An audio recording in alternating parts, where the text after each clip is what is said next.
Australia is a continent disguised as a country. It rivals the continental United States, stretches wider than most of Europe, and yet feels profoundly empty. Because most of it is. Nearly all Australians live along the edges where the ocean softens the climate. Inland lies a region known as the Outback, the immense arid heart of the continent and one of the most hostile environments on Earth. Here, summer temperatures regularly exceed 110 degrees Fahrenheit. Dehydration is not a risk, it's an inevitability without access to water. But water is the rarest resource of all.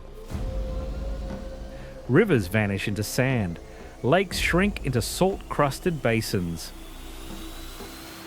Rain, when it comes, is unpredictable and brief.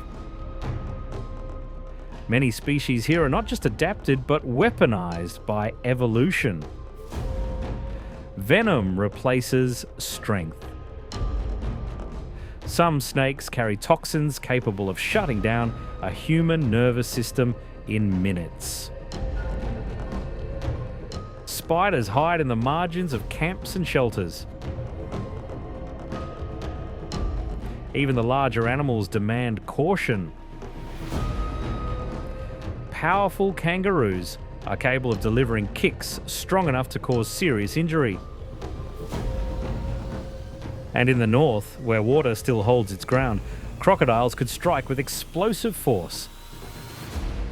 The outback does not try to kill you, it simply does not care if you live.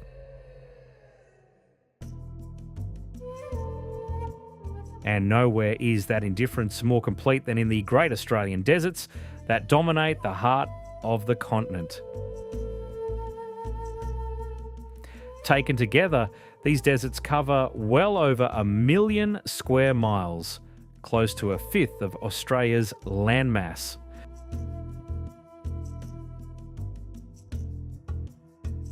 It is one of the largest continuous arid regions on Earth, yet it remains sparsely populated and largely unchanged. Rainfall drops below 10 inches a year, often far less, and it doesn't arrive on schedule. Some seasons bring nothing at all. Rivers vanish before they reach their destination. Lakes appear briefly, then collapse into salt.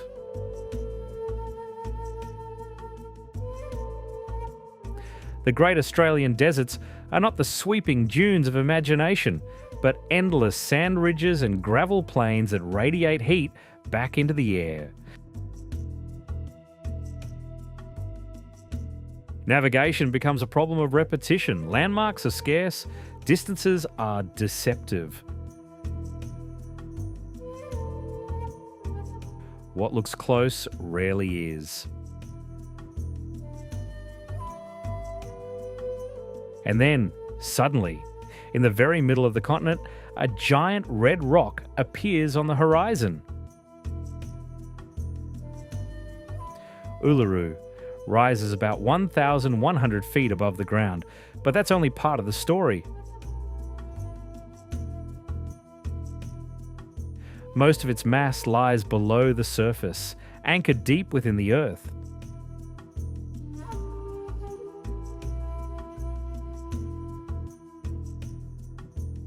It stretches roughly 2 miles long, with a base that takes nearly 6 miles to walk around.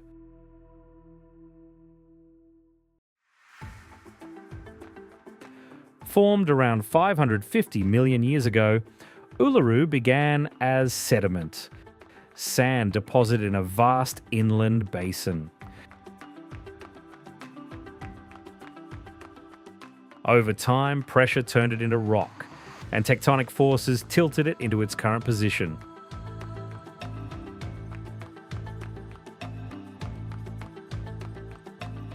What remains today is the exposed core, hardened and resistant, left behind as the surrounding material eroded away.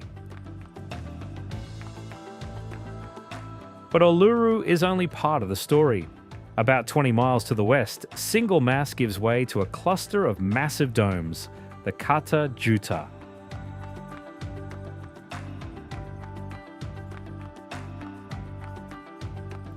"36 separate domes rising from the desert floor, the tallest reaching over 1,700 feet. Geologically, the difference is clear. Uluru is composed of sandstone, once part of an ancient alluvial fan.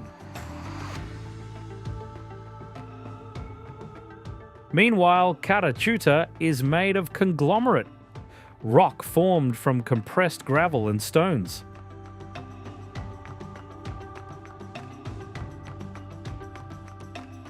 Side by side, they read like variations of the same deep time process, formed in two different ways.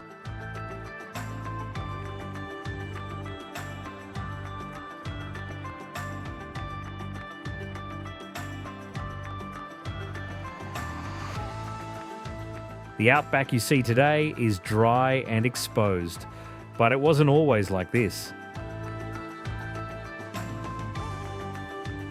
Millions of years ago, rainfall was more consistent and rivers moved across the landscape, cutting the rock beneath them.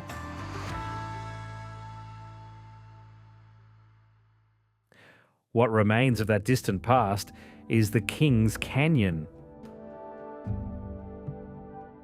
The result of long-term erosion, where flowing water carved its way through layers of sandstone over immense periods of time.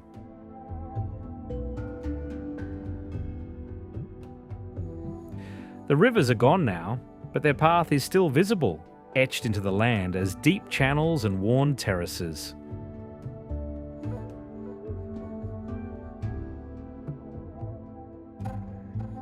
The sandstone walls rise more than 300 feet above the canyon floor. This vertical structure creates two very different environments.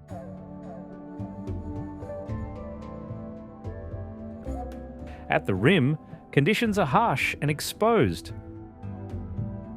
There is little shade, and temperatures can quickly exceed 100 degrees Fahrenheit.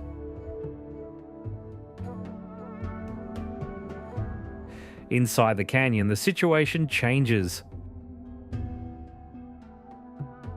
Steep walls provide shade, and the terrain traps what little moisture remains.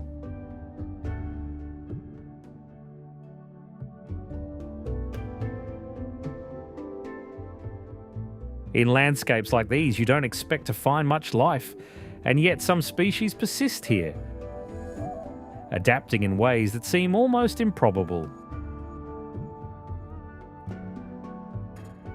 Small, slow, and covered in sharp spines, the thorny devil blends perfectly into the desert floor. Its colours match the sand and rock so closely that it can remain unnoticed even at close range. Water, the most limited resource in the outback, is something the thorny devil can't rely on finding easily.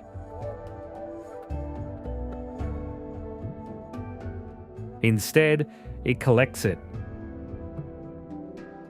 Its skin is covered in microscopic channels that draw in moisture and transport it toward the mouth.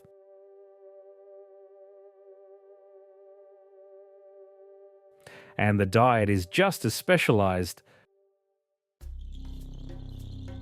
The thorny devil feeds almost entirely on ants, consuming thousands each day. It doesn't chase them. It simply moves through their paths, picking them off one by one with a sticky tongue. A small, rounded protrusion on the back of its neck acts as a false head. The real head is lowered while the decoy is presented instead. A solution designed to buy time in a place where mistakes are costly.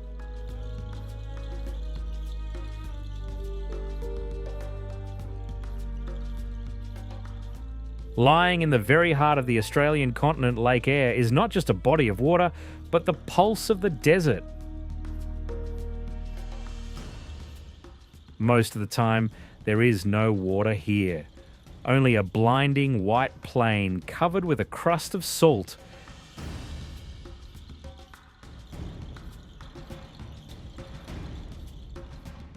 Lake Eyre is the lowest point in Australia, an enormous depression lying 50 feet below sea level. It sits at the centre of a vast basin that collects rare rainfall from an area almost the size of an entire country.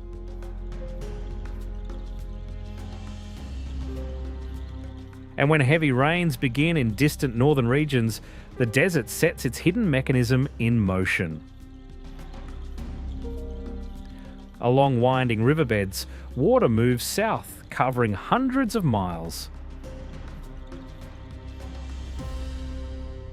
The white desert disappears beneath a mirror-like surface. Lake Eyre turns into a vast inland sea.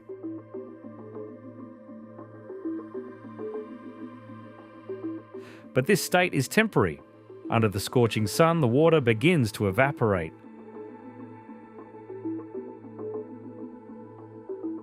The level drops and life retreats once again. All that remains is salt.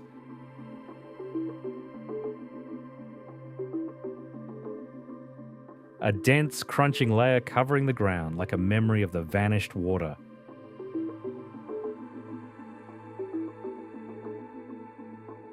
From the salt flats of Lake Eyre, the journey pushes us into a place where the boundary between nature and human influence becomes visible. Among sparse vegetation and scorched earth, one of the continent's most iconic predators appears, the dingo. These wild dogs arrived in Australia thousands of years ago and have since become an integral part of the ecosystem.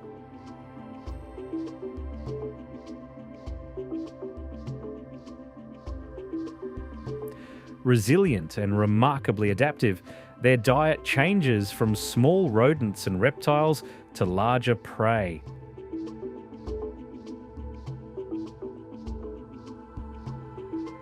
But wherever there is a predator, conflict follows. With the arrival of European settlers, dingoes came to be seen as a threat, especially to sheep farming.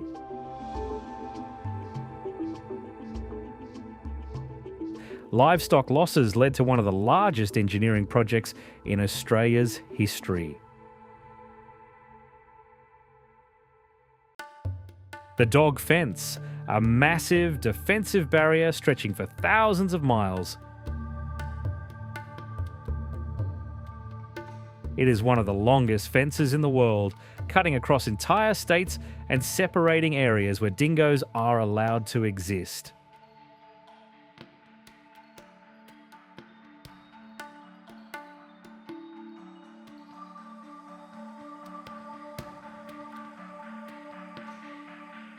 Among endless plains, we encounter animals we would least expect to see in Australia.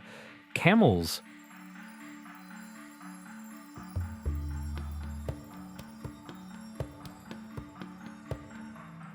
These ships are the desert typically associated with the Middle East or North Africa. Yet the remote continent is home to one of the largest populations in the world.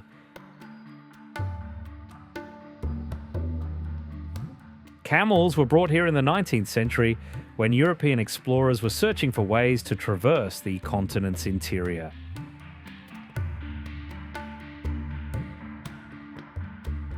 However, with the rise of railways and motor vehicles, they were no longer needed. The animals were released into the wild.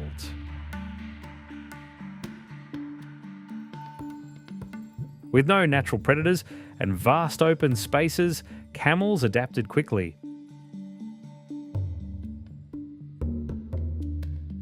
Today, their population numbers in the hundreds of thousands. but their success has a downside. In Australia's arid regions, resources are limited.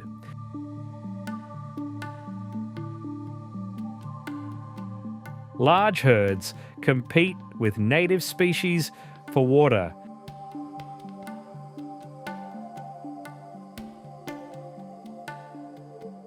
And even enter remote settlements in search of moisture.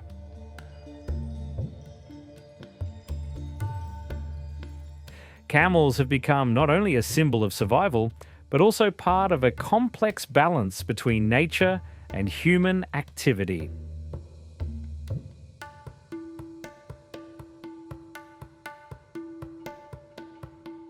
Hidden in the scorched expanses of the Outback is one of the most unusual settlements on Earth, Coober Pedy. At first glance, there is barely a town here. Scattered structures and mounds of mine tailings dotting the plain.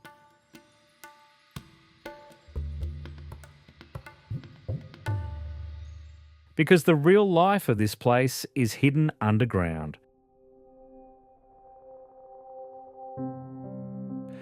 Coober Pedy is the opal capital of the world. In the early 20th century, when the first deposits were discovered, fortune seekers flooded into the region.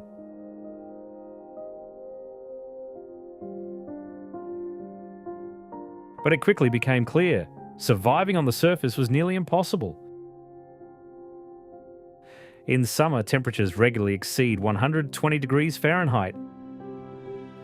The sun scorches everything, and the wind lifts dust into choking veils. The solution came from the environment itself, to go underground. Most residents of Coober Pedy live in so-called dugouts, homes carved directly into the soft rock.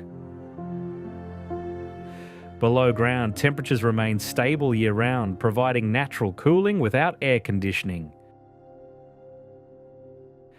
The town feels inverted. Instead of streets, tunnels. Instead of rooftops, a mass of earth overhead.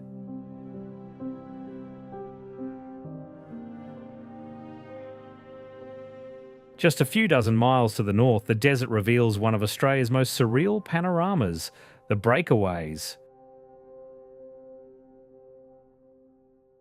Here the earth seems fractured. The flat plain gives way to a system of hills, escarpments, and eroded mesas.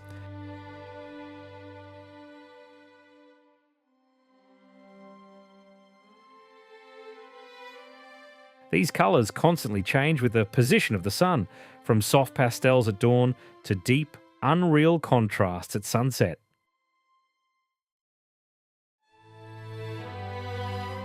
The name Breakaways speaks for itself. Millions of years ago, this area was part of an ancient seabed.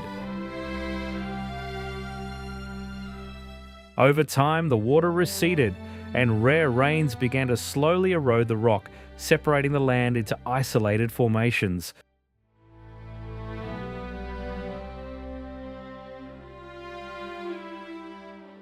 What remains are fragments of a once unified landscape, like pieces of another world left behind after it broke apart.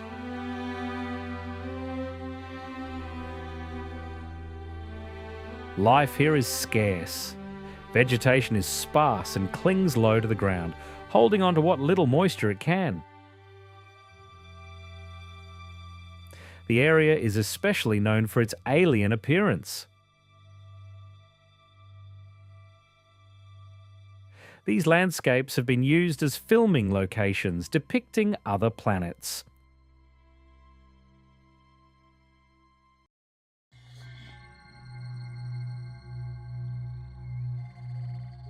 In these scorched expanses lurks one of Australia's most dangerous predators, the inland taipan. It is rarely seen. It does not seek out encounters with humans and prefers to remain unnoticed.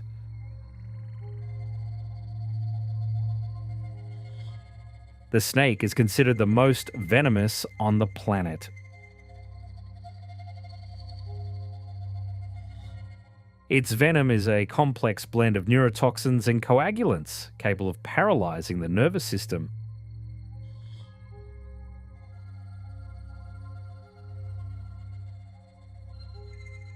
A single bite could theoretically be enough to kill dozens of adult humans. But in the wild, its venom serves a different purpose.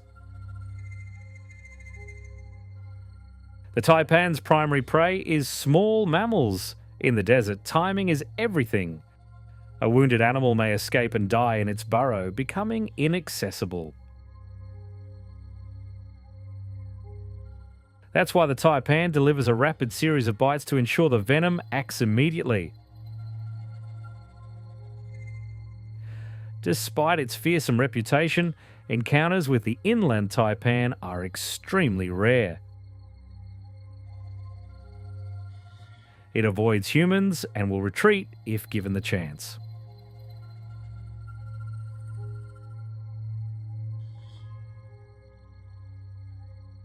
But even here, where hidden danger may lie beneath your feet, the desert does not rely on venom alone.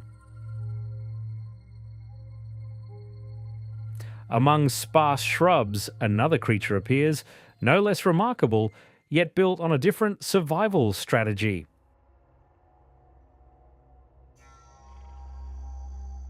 Unlike the elusive taipan, the frilled lizard does not depend on remaining unseen. Its defense is not silence, but spectacle. Most of the time, it remains cautious and almost invisible, clinging motionless to tree trunks.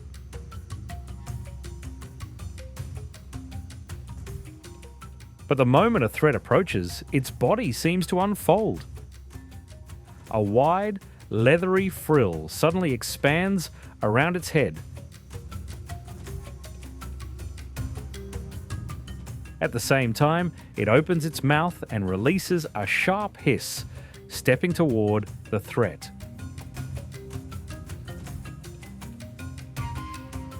But if that is not enough, the lizard spins and bolts away, rising onto its hind legs.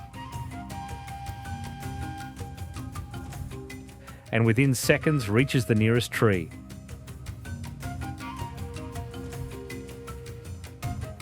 There it disappears once again among the branches.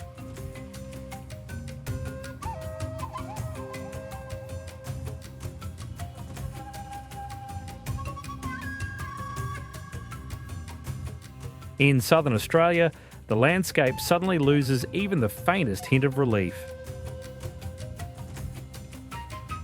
Before us lies the Nullarbor Plain.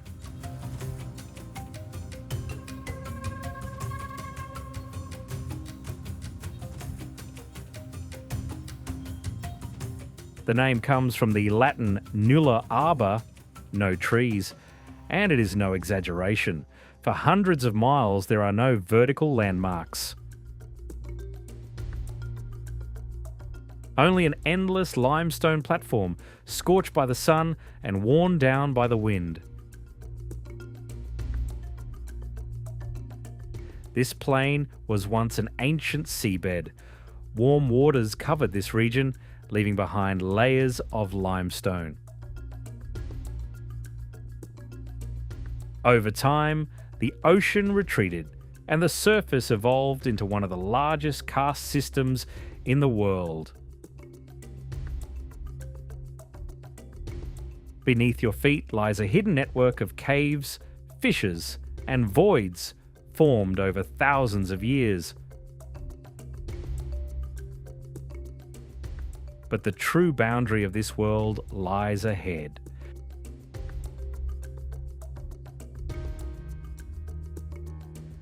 The plain ends abruptly and dramatically, giving way to the Great Australian Bight. Here, the land meets the ocean in sheer cliffs, stretching for hundreds of miles. The view opens onto the vast southern ocean. Waves crash violently against the rock, sending plumes of spray into the air.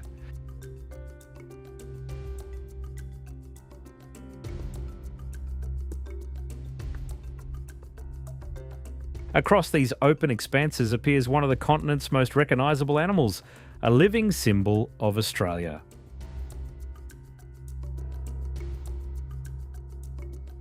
The kangaroo is built unlike any other large mammal.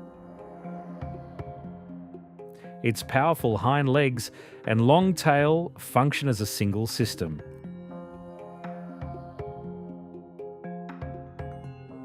The faster they hop, the less energy they expend, a rare advantage in an environment where resources are limited. During the day, when the heat becomes extreme, kangaroos seek shade or remain still, reducing activity.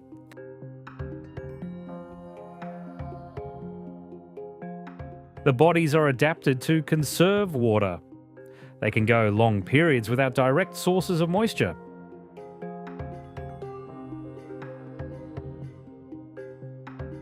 Kangaroos live in groups, known as mobs. Within these small communities, some individuals act as sentinels.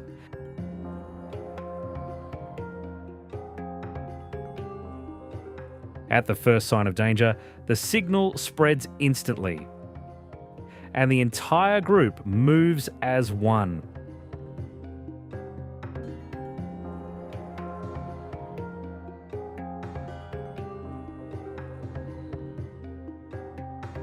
Despite their generally peaceful nature, kangaroos can defend themselves. Their legs are powerful weapons, capable of delivering kicks strong enough to seriously injure a predator.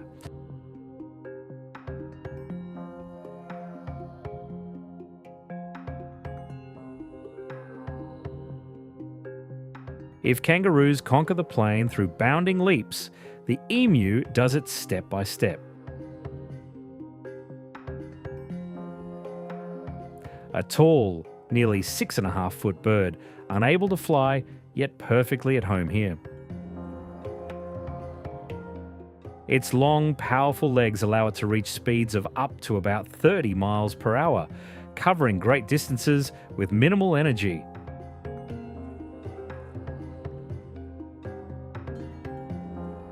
The emu is not tied to a single place. Like the kangaroo, it follows the rains, where dry plains briefly turn green. But unlike kangaroo mobs, emus are more often found alone, almost constantly on the move, scanning the landscape. When the breeding season arrives, roles reverse. The female lays the eggs and leaves while the male remains behind. He builds a nest directly on the ground and incubates the clutch for nearly 2 months.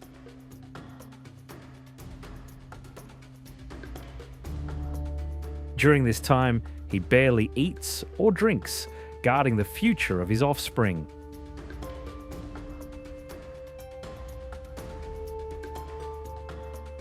Unlike kangaroos and emus, the wombat does not rely on speed or long-distance movement.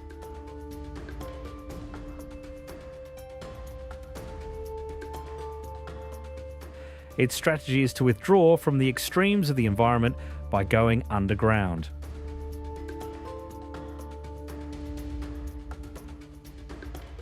The wombat is a master digger.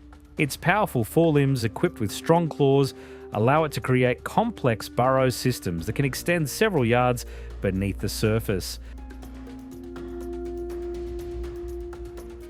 Their temperatures remain stable, offering protection from both daytime heat and nighttime cold.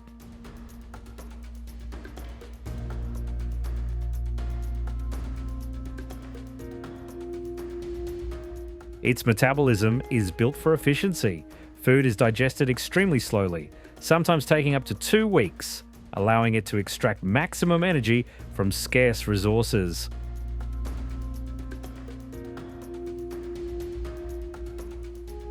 In a landscape where every ounce of nourishment matters, this is a significant advantage. But the wombat has another remarkable trait. The rear part of its body is protected by a dense, almost armor-like plate. When threatened, it can block the entrance to its burrow with its body, effectively turning itself into a living shield.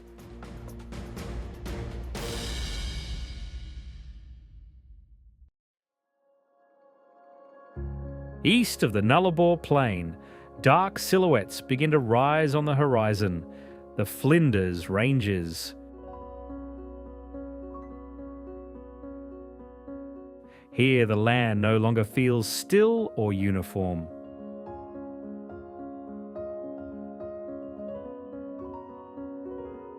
Slopes are carved by gorges and layers of rock, reveal millions of years of geological history.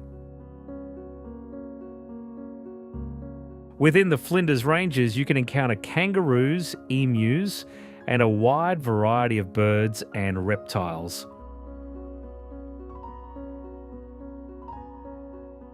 Rock crevices provide shelter, while scarce water sources become focal points for life. Even the climate here is slightly milder than on the exposed plains. But the Flinders Ranges are also a window into the earliest chapters of life on Earth.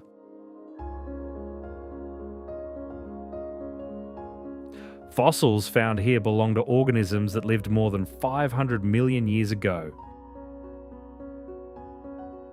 These represent some of the first complex life forms ever to exist.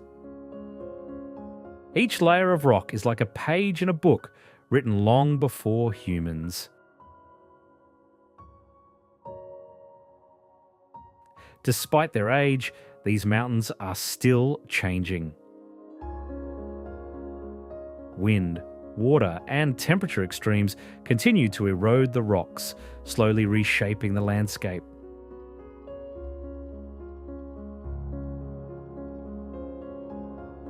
At the heart of this region lies a formation often called a natural amphitheatre of time.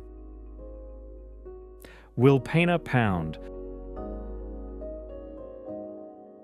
This huge natural basin, encircled by mountains, creates a self-contained world with its own microclimate.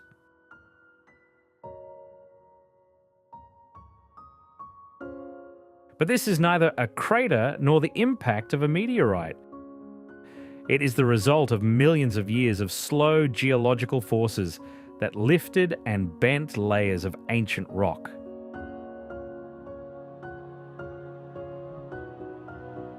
Inside this stone ring lies a different world.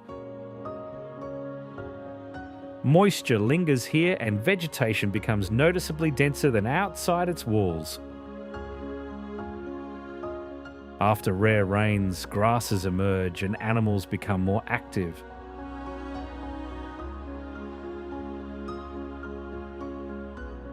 It acts as a refuge for life surrounded by arid land.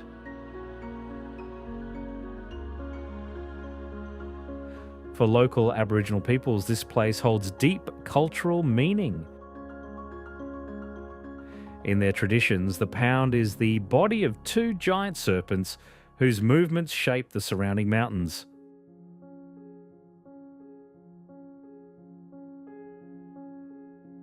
Among the rocky slopes of Wilpena Pound lives one of the continent's most ancient and unusual creatures, the echidna.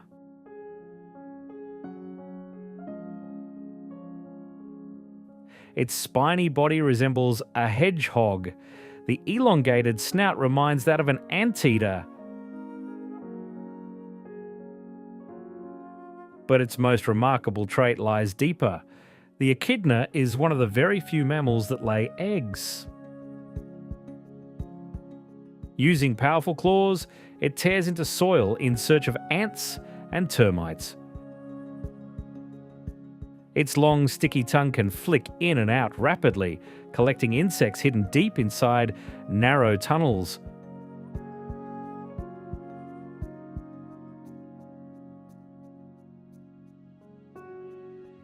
In the harsh Australian environment, conserving energy is critical.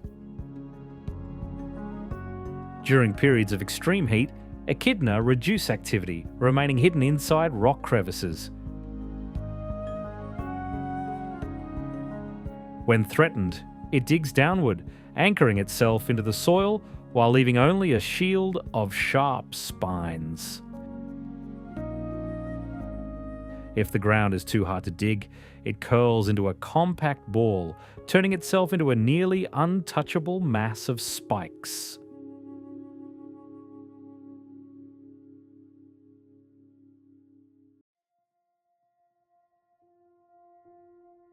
In the tree canopies above, life does not always remain hidden. Among the eucalyptus forests live two of the continent's most colourful birds, the major Mitchell's cockatoo and the gala.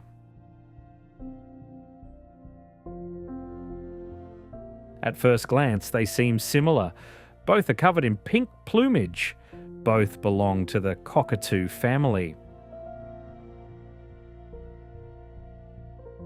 But there are striking differences between them, not only in appearance, but also in behaviour. The gala is one of Australia's most widespread birds. It can be found across almost the entire continent.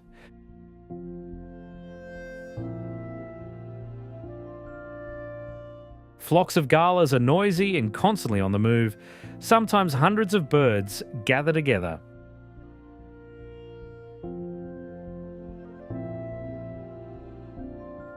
The body of the major Mitchell's cockatoo covered in soft white and pink shades, but its greatest feature is the enormous crest.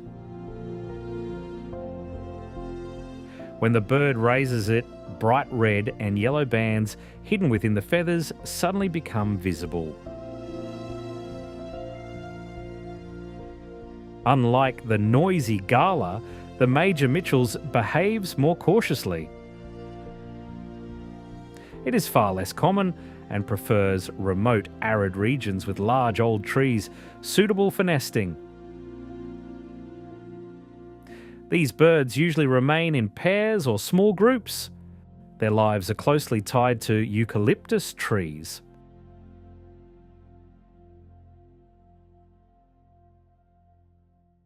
In the cracks of dry earth, another inhabitant of these harsh landscapes hides.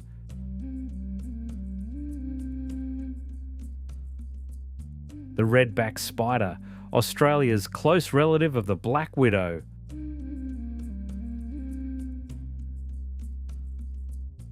A small body, dark coloration, complete stillness.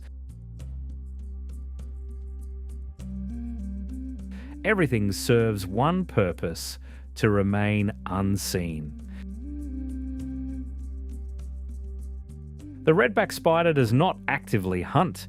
Instead, it builds an irregular tangled network of strong silk threads.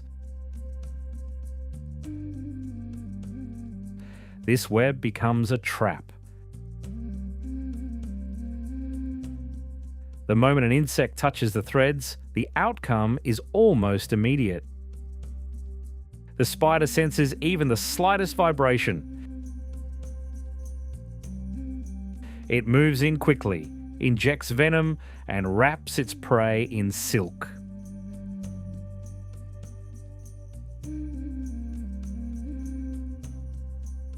The venom attacks the nervous system, immobilizing the victim. After that, it simply waits. Its bite can be dangerous to humans, causing intense pain and serious symptoms. But such encounters are rare. This spider does not seek out humans and will bite only if directly threatened.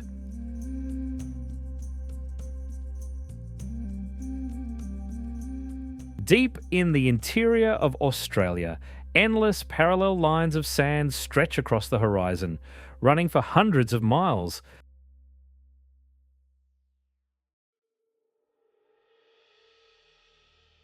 Some rise over 100 feet high, forming the largest dune field in Australia.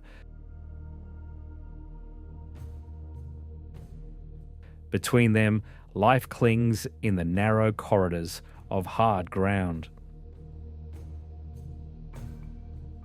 The dunes of the Simpson Desert were formed over tens of thousands of years by prevailing winds. Unlike chaotic dune systems elsewhere, here the pattern seems consistent, geometric. Rainfall is scarce and unpredictable.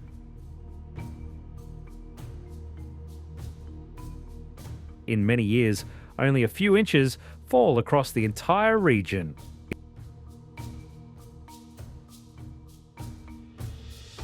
Even movement across this landscape is a challenge. Distances that seem short on a map become exhausting in reality.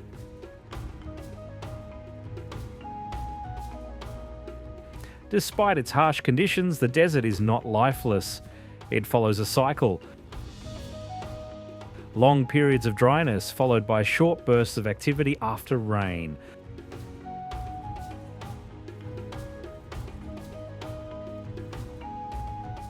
Life appears quickly, then slowly fades again as the land dries out.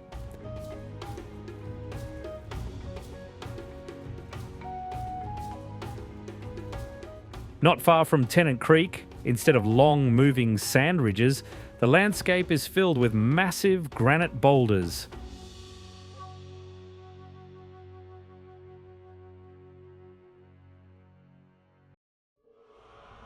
Some are perfectly round, others are stacked or split, balanced in ways that seem nearly impossible.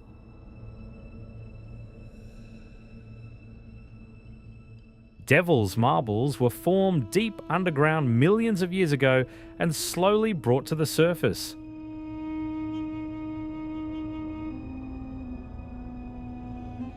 Over time, heat expanded the rock, cold contracted it, and layer by layer the boulders were shaped into their rounded forms.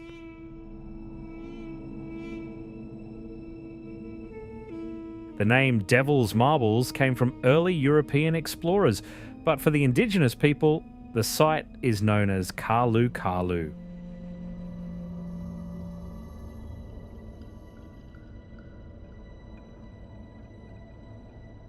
According to Aboriginal traditions, these boulders are connected to ancestral stories and the creation of the landscape itself.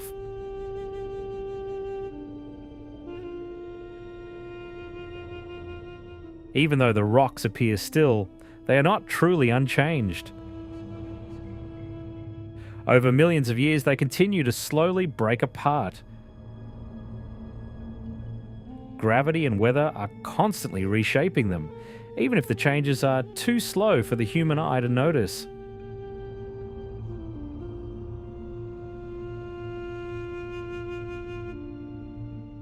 In northern Australia, where arid plateaus gradually transition into more humid tropical zones, the landscape suddenly changes.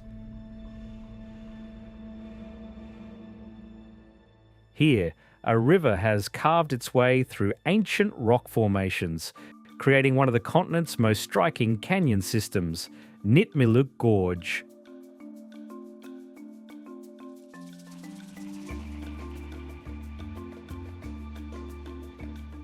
This is a network of 13 separate gorges connected by the river's course. The canyon walls are composed of ancient sandstone, more than 1.6 billion years old. A geological history literally written in layers.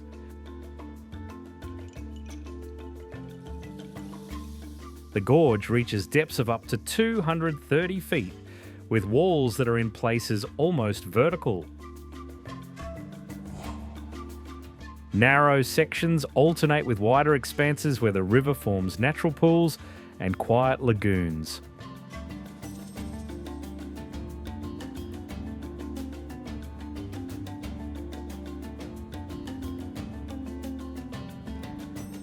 Along the water grow eucalyptus trees and tropical shrubs. This is one of the rare life corridors connecting Australia's inland and northern ecosystems.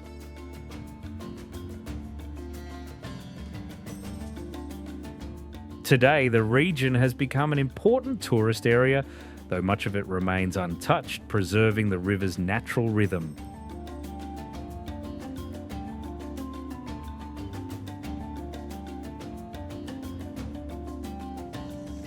At dusk over the waters of Nitmiluk Gorge, the sky begins to come alive. Silence is replaced by a soft rustling of wings, and into the air rise some of the most unusual inhabitants of this place. Fruit bats, also known as flying foxes.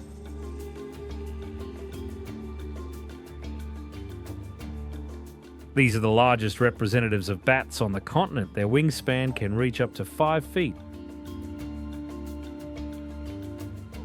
Unlike most bats, they rely not only on echolocation, but also on well-developed vision and a strong sense of smell.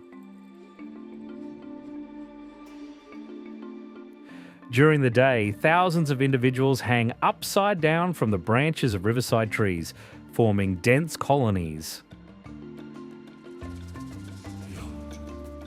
In the hottest hours, they fan themselves with their wings, producing a constant background noise.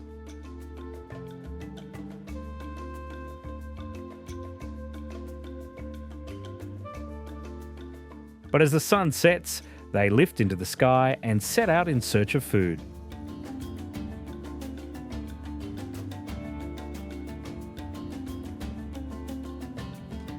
Their nightly range can extend for dozens of miles. The diet consists mainly of fruit, nectar, and flowers. Moving from tree to tree, they play a crucial ecological role, transporting pollen and seeds and supporting the regeneration of vegetation.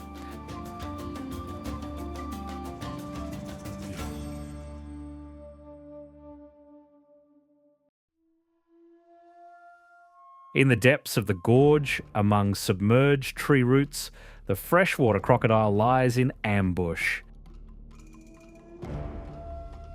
The canyon walls retain moisture, creating shade.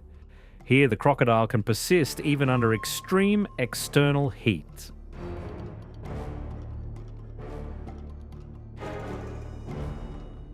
Smaller and more specialized than its saltwater relative, it occupies a perfectly defined predatory niche within this river system.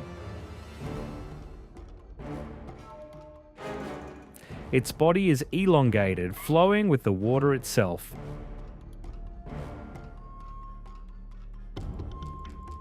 A precise, economical form shaped for maneuvering through narrow canyons. Adults typically reach 7 to 10 feet in length, enough to dominate local sections of the river. It rarely moves without reason. Most of the time, the crocodile remains in a near motionless state.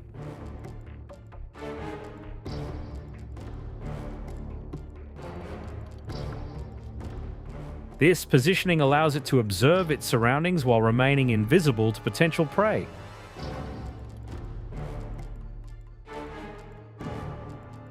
Its diet is limited but efficient: fish, small amphibians, insects, and occasionally carrion. It does not expend energy on large prey. Survival here is based on stability.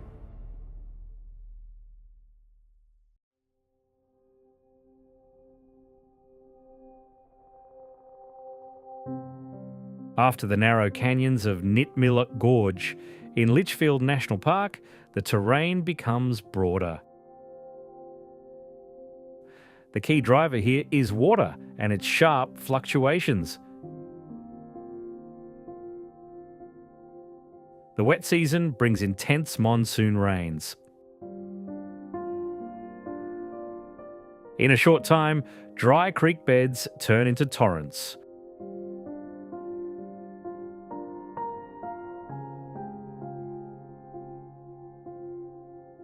Water rushes down slopes, forming temporary waterfalls.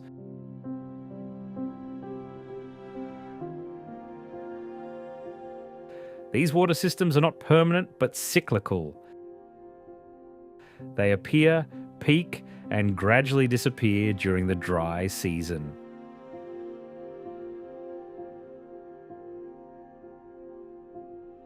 Some of the best-known examples of this dynamic are Florence, Wangi, and Tolma Falls.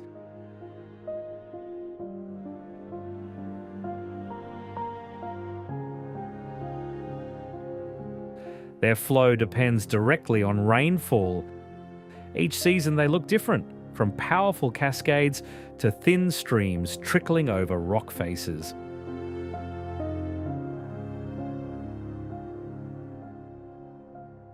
Sandstone plateaus act like a sponge. Part of the water seeps underground, while part remains on the surface, creating alternating dry and wet zones. This produces a mosaic landscape in which conditions change within just a few miles.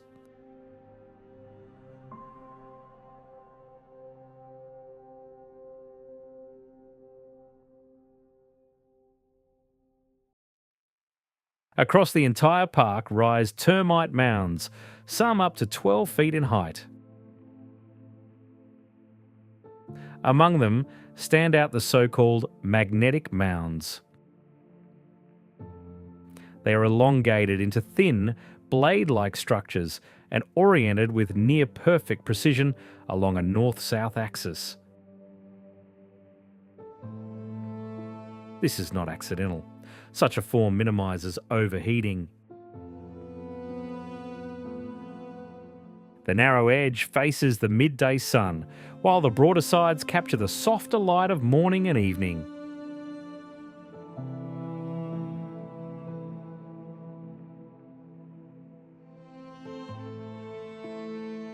It is a natural thermoregulation system built without any architect. Inside, a complex network of tunnels and chambers.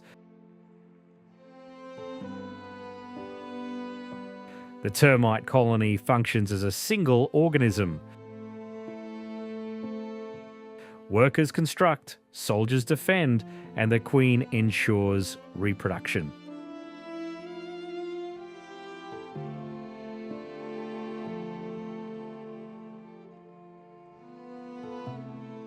A single mound can host hundreds of thousands of individuals, and their precise coordination remains a striking example of collective behaviour.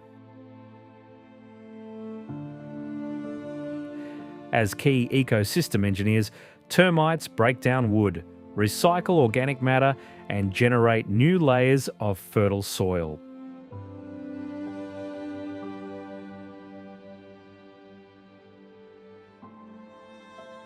Located in the remote Kimberley region, Lake Argyle is one of the most ambitious hydrological projects on the continent.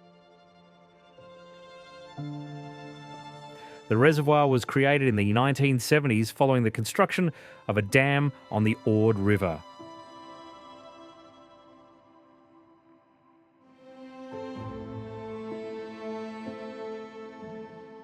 An immense valley was flooded, and today the surface area can exceed about 385 square miles.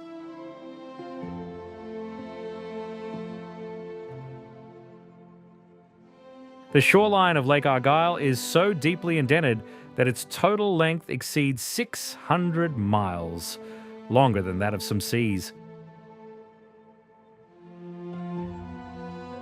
Within it lie more than 70 islands formed by the peaks of submerged hills, creating ideal habitats for wildlife. In a dry region where every drop matters, it becomes a vital node of life. Its waters are used to irrigate agricultural land where crops such as cotton and sugarcane are grown. It is one of the few regions in northern Australia capable of supporting large-scale agriculture.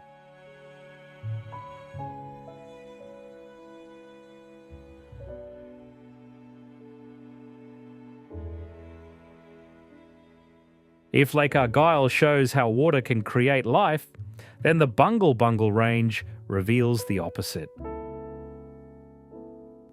How the absence of moisture and millions of years of erosion can shape one of the most recognisable landscapes on Earth.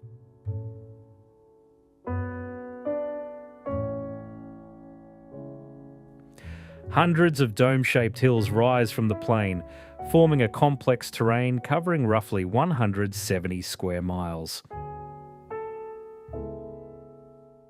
Their surfaces are marked by striking bands, bright orange and dark, almost black.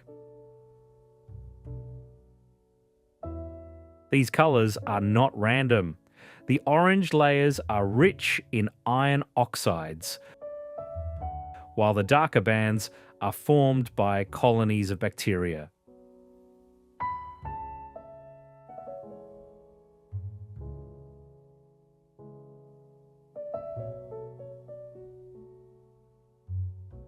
For a long time, the Bungle Range remained largely unknown to the outside world. Despite its scale, it was only widely documented in the 1980s when regular aerial surveys revealed its full extent.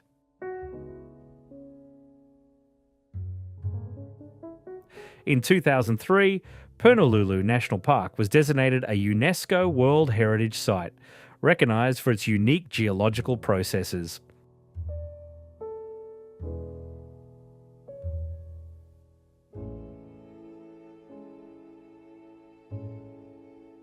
Among the striped domes, life can seem sparse and fragile. Yet it is here that the largest monitor lizard in Australia resides. The Parenti. It is a true giant among reptiles. Adults can reach lengths of up to about 8 feet and weigh over 30 pounds. Its body is long and muscular, skin patterned with complex markings of spots and bands.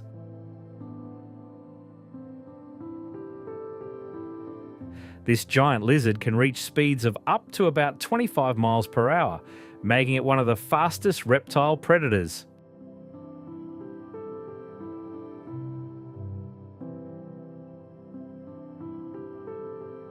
In open terrain, Parenti may pursue prey using a combination of endurance and sudden bursts of speed.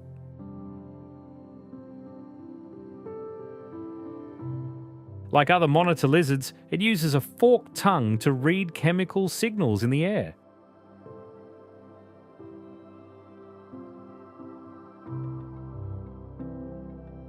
This allows it to track prey with remarkable precision, even if the animal is hidden or passed through earlier.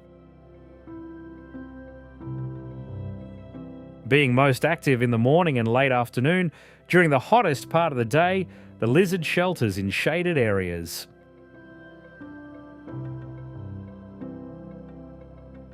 Deep in Western Australia, among flat, monotonous desert plains, lies the trace of a cosmic-scale event, Wolf Creek Crater.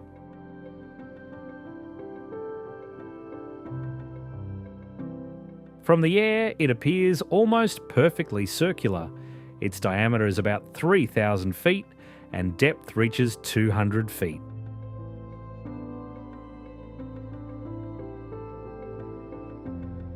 The crater formed approximately 120,000 to 300,000 years ago, when a huge meteorite entered Earth's atmosphere and struck the surface at tremendous speed. The energy of the impact was so immense that the rock at the collision site instantly melted and was ejected outward. This is how one of the largest and best preserved meteorite craters in Australia was born.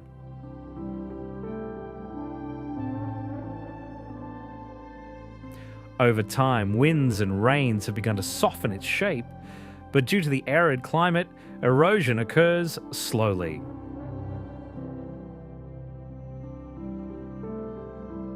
That's why the crater still retains its geometry with very little change. The place remains nearly lifeless. The silence here is distinct. There is no sound of water, no movement, only the wind gliding along the crater's rim.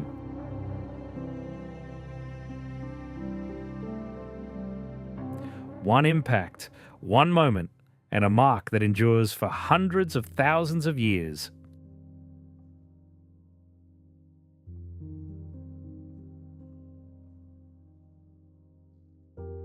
Running through the heart of the continent is one of Australia's main transport arteries, the Stuart Highway.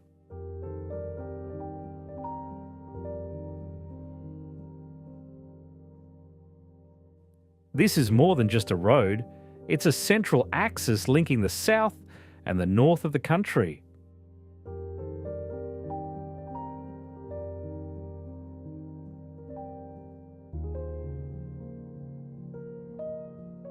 Stretching over 1,800 miles, it connects Adelaide to Darwin.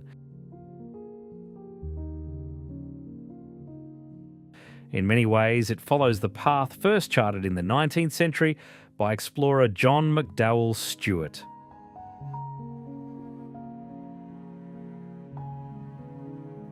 The highway cuts through some of the most isolated regions in Australia. In some stretches, the road runs for dozens of miles without a single turn, creating a sense of infinity.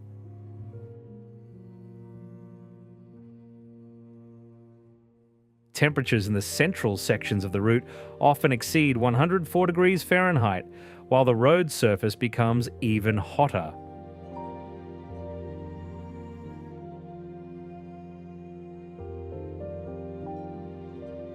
A miscalculation of fuel or water is not just an inconvenience, it can quickly become a serious risk. Yet despite these harsh conditions, movement never stops. Freight transport, tourism, and local traffic all rely on this route.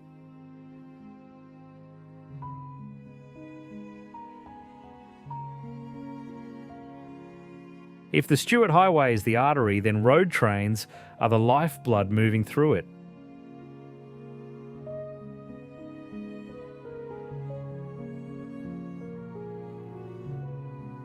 These are not just trucks, but entire transport systems on wheels.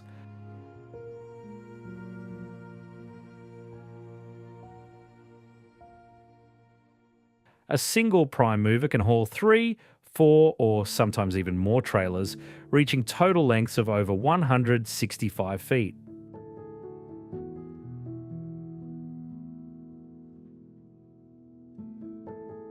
In some parts of Australia, configurations exceeding 230 feet have been recorded. True caravans of the modern age. In regions where settlements are scattered hundreds of miles apart, road trains become a critical part of the logistics network.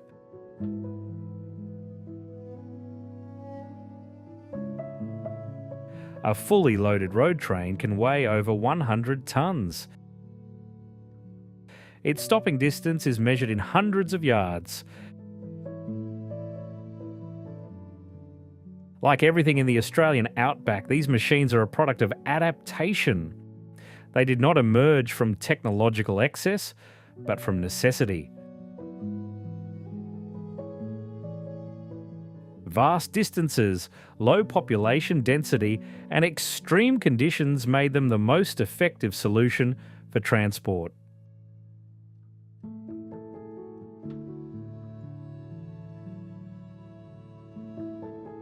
Along the rugged coastline of the Kimberley region, water behaves in ways that defy expectation.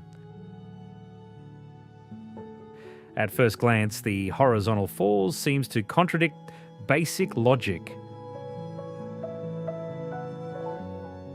A waterfall is supposed to fall downward, but here, water moves horizontally, like a river compressed between rock walls.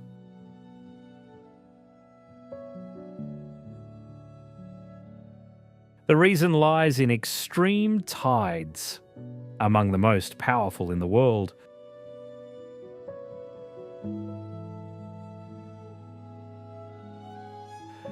The difference in water level between the open ocean and the inland lagoons can reach up to about 33 feet. As the tide begins to fill the narrow gaps between the rocks, the water cannot equalize fast enough. It surges through two tight passages, generating powerful currents that can exceed 10 to 12 knots. The turbulence creates a challenging environment in which only highly adapted species can survive.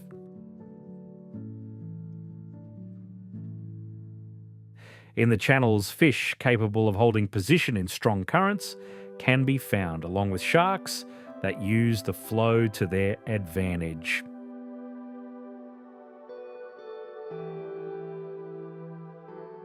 In Karagini National Park, the land has not merely cracked, it has opened.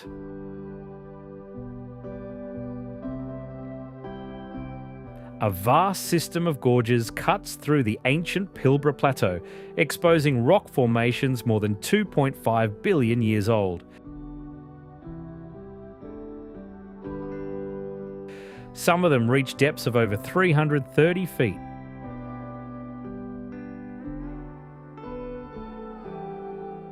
Among the most striking are Hancock, Wino and Dales Gorge.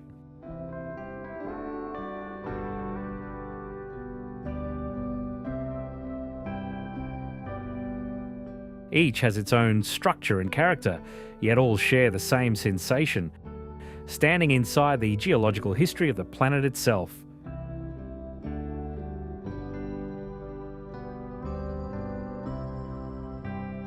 Within the gorges, isolated micro-worlds take shape.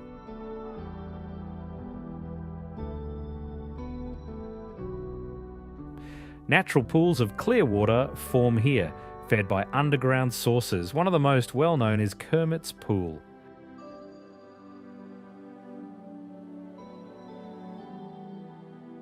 A narrow body of water hidden between smooth rock walls.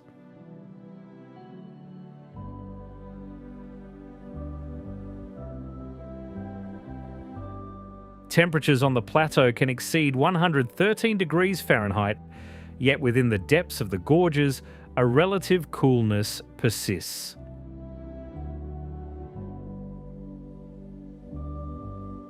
This allows plants, insects, and small animals to survive, species that would not endure in the exposed environment above.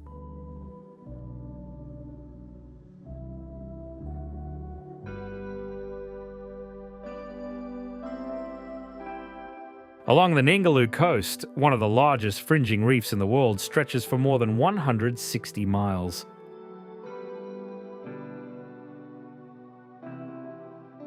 Unlike more widely known systems such as the Great Barrier Reef, Ningaloo develops right along the edge of the continent.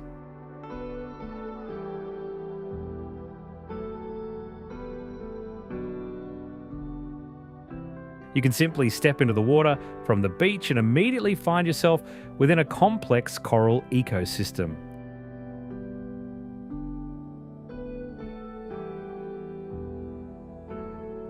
The reef is built by living organisms, coral polyps, which over thousands of years create a limestone framework.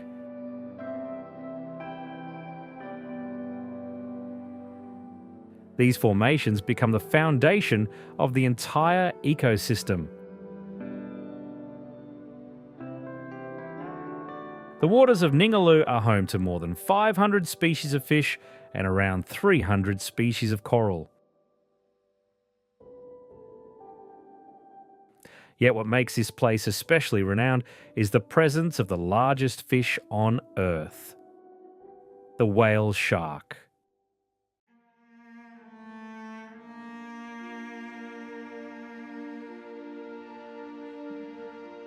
Each year, from March to July, these giants, reaching lengths of up to 40 feet, arrive at the reef.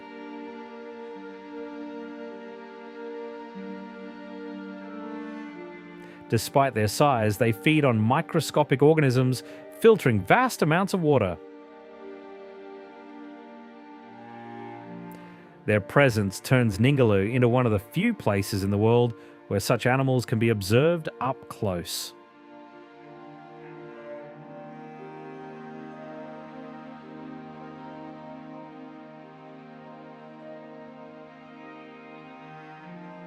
At Nambung National Park, thousands of stone columns appear as if they have grown directly out of the ground.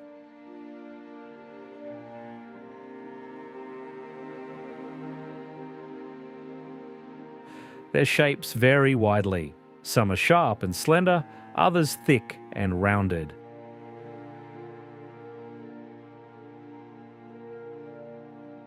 Scattered across the desert without any obvious pattern, and reaching heights of over 10 feet, they create an otherworldly landscape.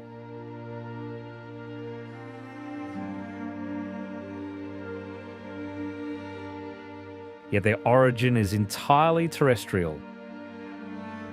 Around 30,000 years ago, this area was covered by sand dunes rich in marine shell fragments.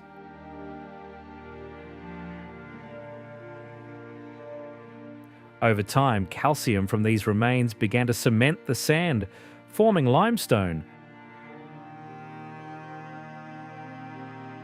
Wind then gradually eroded the softer material around them, leaving behind the denser cores as isolated pillars. That is how the Pinnacles emerged. Like much of Australia, this landscape is not static. Wind continues to expose new structures while gradually wearing others down.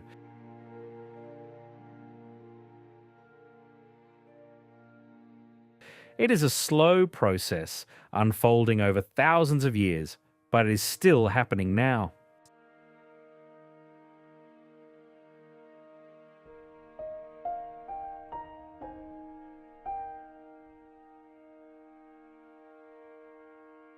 At first glance, this world may seem empty. Endless distances, scorched earth, and only the faintest traces of water. It is easy to believe that life has retreated, giving way to dust and rock. But that is only the surface. The Outback is not an absence of life, but a different form of it. Every landscape is the result of processes that have unfolded over millions and billions of years. Water that arrives and disappears. Wind that shapes stone. Sunlight that sets the rhythm for all living things. A world that appears uniform is, in reality, composed of countless systems, each operating by its own rules.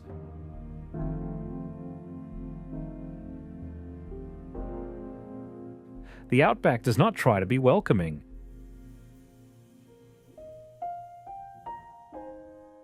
But for those willing to look closely, it reveals itself as a true land of wonders.